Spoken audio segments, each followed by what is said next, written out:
This video will demonstrate how to reset the admin password on the Canon imageRUNNER Advanced Series copiers.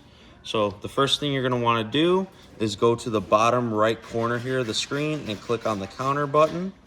And then you're going to want to click Settings Registration 2.8, Settings Registration again.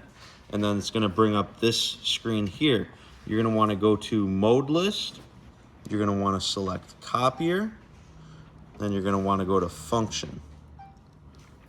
Then you're going to want to click Clear. All right, and then you're going to look for the PWD-CLR, which is password clear. You're going to hit OK. And then once that's all done, you're going to hit reset a few times. And it'll bring you back to the home screen and then power off and back on.